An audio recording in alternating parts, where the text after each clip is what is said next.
నమస్తే, welcome to #you. నేను మీ Rajesh. So ఇప్పుడు ఆంధ్రప్రదేశ్లో కాంగ్రెస్ పార్టీ ఎప్పటికైనా పుంజుకుంటుందా లేదా అన్న చర్చ రెండు తెలుగు రాష్ట్రాల పొలిటికల్ సర్కిల్స్లో బాగా వినిపిస్తుంది.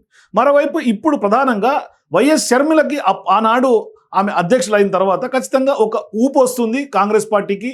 ఎన్నికల ముందు ఖచ్చితంగా జగన్ని గదదింపడంలో షర్మిల కరెక్ట్గా క్రియాశీలక పాత్ర పోషిస్తుందనే ఉద్దేశంతో రైట్ టైం రైట్ ప్లేస్ చూసి కాంగ్రెస్ పార్టీ అధిష్టానం షర్మిలను అక్కడ అధ్యక్షురాలుగా నియమించినటువంటి నేపథ్యం. అయితే అనుకున్న లక్ష్యం నెరవేరిందో లేదో తెలియదు, కానీ కాంగ్రెస్ పార్టీ అయితే మాత్రం కొంత ఒడిదుడుకులు ఇంకా కూడా ఆంధ్రప్రదేశ్లో ఎదుర్కొంటుంది. అయితే ఈ క్రమంలోనే ఇప్పుడు ప్రధానంగా వైఎస్ షర్మిలను కొంత మార్చే ఆలోచన చేస్తున్నట్టుగా కాంగ్రెస్ పార్టీ అధిష్టానం, ఆ దిశగా ప్రెషర్ ఆంధ్రప్రదేశ్ కాంగ్రెస్ పార్టీ నాయకుల నుంచి ఉన్నట్టుగా కొంత ప్రచారం జరుగుతోంది. మరి నిజంగానే ఇప్పుడు జరుగుతున్నటువంటి ప్రచారం బేస్ చేసుకుని నిజంగానే వైఎస్ షర్మిలకి ఇప్పుడు ఆంధ్రప్రదేశ్ కాంగ్రెస్ పార్టీ ఏపీసీసీ అధ్యక్షురాలుగా ఆమె ఉన్నటువంటి నేపథ్యంలో మరి ఆమెని ఏమన్నా తప్పించే ప్రయత్నం కాంగ్రెస్ పార్టీ అధిష్టానం చేస్తుందా? షర్మిలకు నిజంగానే పదవీ గండం ఏమన్నా ఉందా? ఆమెను ఇప్పుడు పీసీసీ అధ్యక్ష పదవి నుంచి తప్పిస్తారా అన్న ప్రశ్నలు, బలమైనటువంటి చర్చ జరుగుతుంది, అది ఉత్పన్నమవుతుంది. మరోవైపు ఇప్పుడు ఆమె ప్లేస్లో బీసీ మహిళా నేతకు ఛాన్స్ ఇచ్చే అవకాశాలు ఉన్నట్టుగా విస్తృతమైనటువంటి ప్రచారం జరుగుతుంది. మరి బయట జరుగుతున్నటువంటి ప్రచారం చూస్తుంటే ఈ ప్రశ్నలన్నింటికి అవుననే సమాధానం వినిపిస్తుంది. మరి ఇప్పుడు జరుగుతున్నటువంటి పరిణామాలు, పొలిటికల్ సర్కిల్స్లో జరుగుతున్నటువంటి చర్చ, జరుగుతున్నటువంటి ప్రచారం, మరి ఇప్పుడు షర్మిలకు ఖచ్చితంగా కాంగ్రెస్ బాధ్యతలు ఇచ్చిన తర్వాత పెద్దగా కాంగ్రెస్ పార్టీ రాణించలేకపోతుంది ఆంధ్రప్రదేశ్లో అనేది స్పష్టంగా అర్థమవుతుంది. పార్టీలో ఉన్నటువంటి నాయకులు కూడా చాలామంది పార్టీని వీడి వెళ్ళిపోతున్నటువంటి సందర్భాలు ఉన్నాయి. ఉన్నటువంటి కొద్దిపాటి సీనియర్లు కూడా గత కొంతకాలంగా సైలెంట్గా ఉంటూ ఉన్నారు. అంటే పెద్ద యాక్టివ్గా లేరు. వాళ్ళేమి కాంగ్రెస్ పార్టీ మీదనో లేకుంటే ఇంకోదో వాళ్ళ యాక్టివిటీస్ మీద, ఆఖరికి షర్మిల మీద కూడా పెద్దగా ఏమీ వాళ్ళు విభేదిస్తున్నట్టు కానీ యాక్సెప్ట్ చేస్తున్నట్టు కానీ అక్కడ యాక్టివిటీస్ కనిపించట్లా.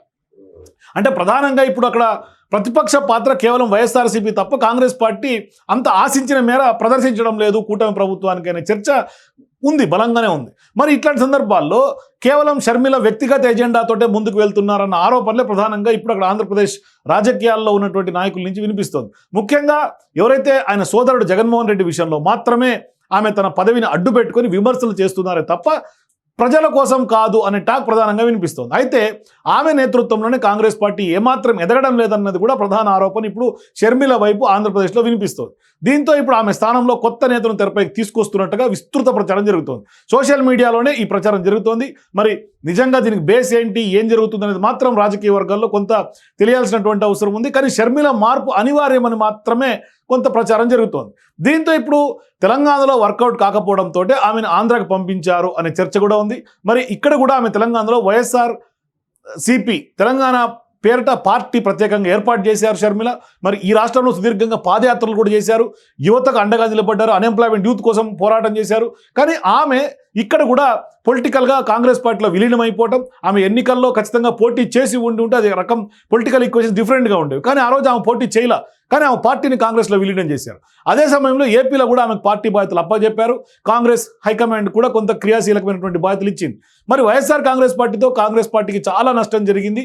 ఆపై సోదరుడు జగన్మోహన్ రెడ్డితో కూడా షర్మిలకు విభేదాలు ఉన్నటువంటి నేపథ్యంలో ఆ విభేదాలు కాస్త పతాక స్థాయికి చేరాయి. దీంతో ఇప్పుడు జగన్ విషయంలో షర్మిలకు కాంగ్రెస్ పార్టీ కొంత స్వేచ్ఛ ఇచ్చినట్టుగా కనిపిస్తోంది. అందుకనే మొన్న ఎన్నికల్లో షర్మిల జగన్మోహన్ రెడ్డిని పూర్తి స్థాయిలో కొంత కౌంటర్ చేయగలిగారు.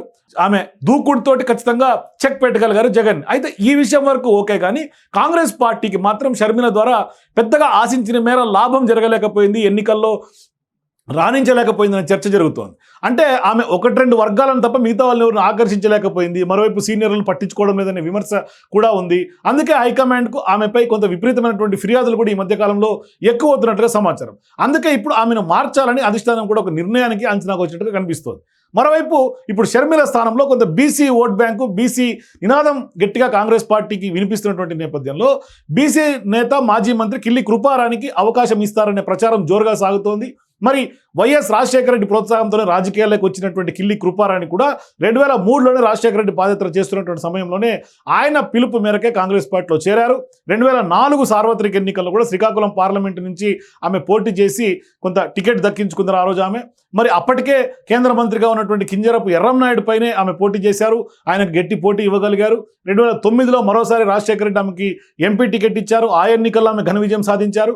అయితే ఓటమెరగినటువంటి ఎర్రంనాయుడుని కూడా ఆనాడు ఆమె ఓడించి కొంత చరిత్రలో నిలిచారు. మరి 2014లో రాష్ట్ర విభజనతో కూడా కాంగ్రెస్ పార్టీకి ఇబ్బంది వచ్చినా ఆ పార్టీని కిల్లి కృపారాణిని వీడలేదు, అంటి పెట్టుకొని ఉన్నారు. మరి 2019 ఎన్నికలకు ముందు కూడా ప్రత్యేక పరిస్థితిలో వైఎస్ఆర్ కాంగ్రెస్ పార్టీలో చేరారు. కానీ అక్కడ కూడా ఆమె ఇమడలేకపోయారు. తిరిగి మళ్ళీ కాంగ్రెస్ గుట్టికి చేరిపోయారు.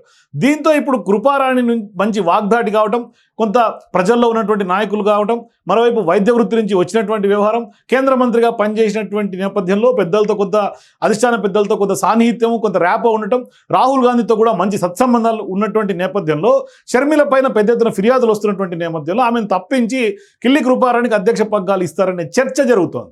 మరి నిజంగా ఇందులో వాస్తవం ఎంత అనేది మాత్రం భవిష్యత్తులో జరిగే రాజకీయ పరిణామాలు బట్టి మనం అంచనా వేయాల్సినటువంటి పరిస్థితి. కానీ జరుగుతున్నటువంటి ప్రచారం బేస్ చేసుకుని నిజమా కాదా, ఇది కాంగ్రెస్ పార్టీ అధిష్టానం ఆ దిశగా అంత ఫాస్ట్గా డెసిషన్ తీసుకుంటుందా, లేదు అంటే షర్మిలకు ఇప్పటికే ఆమె పార్టీకి చేసినటువంటి సేవలు బేస్ చేసుకుని ఆంధ్రప్రదేశ్లో అధ్యక్షురాలుగా కొనసాగారు కాబట్టి ఆమెకు ఏమన్నా భవిష్యత్తులో గతంలో కూడా కర్ణాటక నుంచి ఆమెకు రాజ్యసభ టికెట్ కూడా ఇచ్చి కొన్ని రాజ్యసభకి షర్మిలను పంపిస్తారని చర్చ జరిగింది. ఆ దిశగా ఏమన్నా రాజ్యసభకి ఏదన్నా వేరే కాంగ్రెస్ పార్టీ అధికారంలో ఉన్నటువంటి రాష్ట్రాల నుంచో లేకుంటే ఇంకా ఇతరత్ర ఏమన్నా బాధ్యతలు పదవులు కట్టబెట్టి ఆమెను జాతీయ స్థాయి రాజకీయాల్లోకి తీసుకెళ్లిన తర్వాత అప్పుడేమన్నా వేరే బీసీ నాయకులకో ఇంకోరికో కిల్లి కృపారానికో ఏమన్నా అవకాశం ఇస్తారేమో అన్నది మాత్రం చూడాలి. మొత్తం మీద షర్మిలను ఇట్లా కేవలం వాడుకొని వదిలేసినట్టుగా కాంగ్రెస్ పార్టీ అయితే మాత్రం జరుగుతున్నటువంటి స్పెక్యులేషన్స్ బేస్ చేసుకునేది అలా చేసే అవకాశం లేదు. ఖచ్చితంగా ఆమెకి రైట్ ప్లేస్లో షర్మిలను ఉంచిన తర్వాత మాత్రమే ఆమె టర్మ్ అయిపోయే సమయానికి మార్చిన తర్వాత అప్పుడు మార్పు అనివార్యమయ్యే అవకాశం ఉంటుంది. అప్పుడు నెక్స్ట్ లీడర్కి ఖచ్చితంగా ఆంధ్రప్రదేశ్ అధ్యక్షులుగా బాధ్యతలు స్వీకరించే అవకాశాలు ఉంటాయి. సో చూద్దాం ఆంధ్రప్రదేశ్ మీద కాంగ్రెస్ పార్టీ అధిష్టానం ఏం నిర్ణయం తీసుకుంటుందో. మీరు కూడా మీ అభిప్రాయాల కింద కామెంట్స్ తెలియజేయండి. For more videos please watch #. Congress పార్టీకి మాత్రం షర్మిల ద్వారా పెద్దగా ఆశించిన మేర లాభం జరగలేకపోయింది, ఎన్నికల్లో రాణించలేకపోయిందనే చర్చ జరుగుతోంది. అంటే ఆమె 1-2 వర్గాలను తప్ప మిగతా వాళ్ళని ఆకర్షించలేకపోయింది, మరోవైపు సీనియర్లను పట్టించుకోవడం లేదనే విమర్శ కూడా ఉంది. అందుకే హైకమాండ్కు ఆమెపై కొంత విపరీతమైనటువంటి ఫిర్యాదులు కూడా ఈ మధ్యకాలంలో ఎక్కువ అవుతున్నట్టుగా సమాచారం. అందుకే ఇప్పుడు ఆమెను మార్చాలని అధిష్టానం కూడా ఒక నిర్ణయానికి అంచనాకు వచ్చినట్టుగా కనిపిస్తోంది. మరోవైపు ఇప్పుడు షర్మిల స్థానంలో కొంత బీసీ ఓట్ బ్యాంకు, బీసీ నినాదం గట్టిగా కాంగ్రెస్ పార్టీకి వినిపిస్తున్నటువంటి నేపథ్యంలో బీసీ నేత మాజీ మంత్రి కిల్లి కృపారానికి అవకాశం ఇస్తారనే ప్రచారం జోరుగా సాగుతోంది. మరి వైఎస్ రాజశేఖర రెడ్డి ప్రోత్సాహంతోనే రాజకీయాల్లోకి వచ్చినటువంటి కిల్లి కృపారాణి కూడా 2003లోనే రాజశేఖర రెడ్డి పాదయాత్ర చేస్తున్నటువంటి సమయంలోనే ఆయన పిలుపు మేరకే కాంగ్రెస్ పార్టీలో చేరారు. 2004 సార్వత్రిక ఎన్నికల్లో కూడా శ్రీకాకుళం పార్లమెంటు నుంచి ఆమె పోటీ చేసి కొంత టికెట్ దక్కించుకున్నారు ఆ రోజు ఆమె. మరి అప్పటికే కేంద్ర మంత్రిగా ఉన్నటువంటి కింజరపు ఎర్రంనాయుడు పైనే ఆమె పోటీ చేశారు, ఆయనకు గట్టి పోటీ ఇవ్వగలిగారు. 2009లో మరోసారి రాజశేఖర రెడ్డి ఆమెకి ఎంపీ టికెట్ ఇచ్చారు, ఆ ఎన్నికల్లో ఆమె ఘన విజయం సాధించారు.